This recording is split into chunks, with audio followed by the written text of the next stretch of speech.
We're at Dragon Orchard, and it's in southeast Herefordshire, just outside Ledbury, in traditional apple-growing country. 22-acre orchard that is under cider fruit and dessert and eating fruit. 15 acres is cider fruit and about 6 acres of eating and dessert fruit. We've got quince and medlar and plums and damsons and various pears as well. So our orchard is a whole medley of wonderful range of fruits. A lot of the farms around here came into being when the local estate was split up after the First World War. My grandparents bought their little bit in the 1920s. My mother moved in here when she was 3 or 4 and lived here for 80 years. So we belong and we're very grounded. So we ran the orchard with my parents as they traditionally had, but very quickly found that the wholesale markets were drying up around us, and some of the people who took our outgrade fruit were also going out of business, and it was quite a dilemma. We actually took some trees out and grubbed some trees out and realised that we had to come up with an alternative if we were going to maintain the heritage of our family farming in this part of the world. We went to the Soil Association conference, and the thing that really appealed to me there was the sort of box schemes that organic growers ran, and this idea of actually having a group of people, a community of people that you have some involvement with.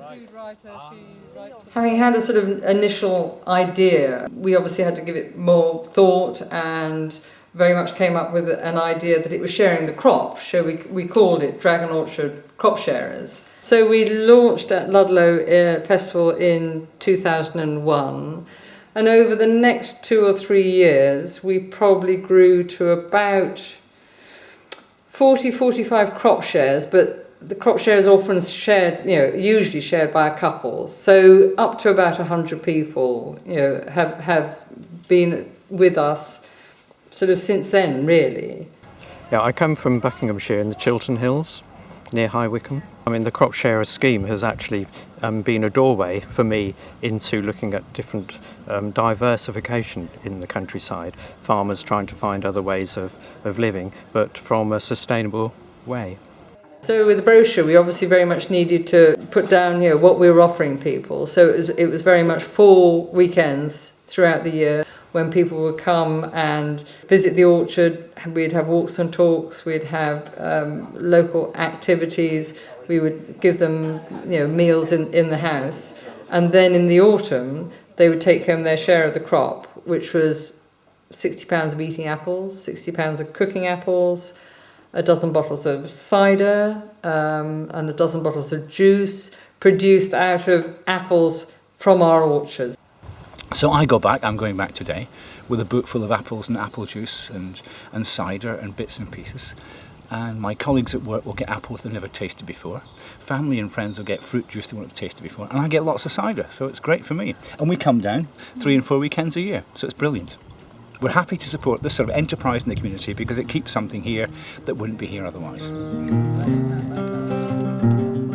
So the cost is £350, and people pay that by cheque, or they can then set up a standing order, which is obviously is a huge benefit to us. I think it's wonderful that it's in Herefordshire, which I love, and it's about the land and it's about keeping it not solidly as it was before, but using it in a way that preserves the characteristics of the land, really, and allows people to make a living out of it. Beside the fantastic share of the crop, all the apples and pears, it's just knowing that you're contributing to the countryside and meeting up with lots of like-minded people. Well, each variety I seem to pick up tasted better than the last, so I can't tell you, I haven't tasted them all yet. Because the Cropsharers business gave our overall orchard business some more financial stability and security, we have been able to kick on and set up our own production company to make apple juice, cider and perry. I love the apple juice because it's single apple juice, and I often give it for presents for people, and people love it. Annie and Norman always fix up this fabulous weekend full of really interesting people to meet, and they're all enthusiasts, aren't they? Whatever they're doing, whether they're making Scotch eggs or running a dairy herd or whatever, they're just all full of excitement and enthusiasm. Becoming a Cropsharer and also taking part in the Big Apple weekend, which is what's taking place now, it certainly opens your eyes. I mean, there's so much information out there. You can visit all these various places, and it's always an eye-opener. You always come away learning something. The thought that they're actually bringing back the old varieties in the planting in the orchard is really important, I think. One of the things the Cropsharers really appreciate is that what they get in the autumn are varieties and tastes and textures that just aren't available in the shops. We can leave the apples on the trees till their maximum taste. We pick them at just the right time. We show people how to store them.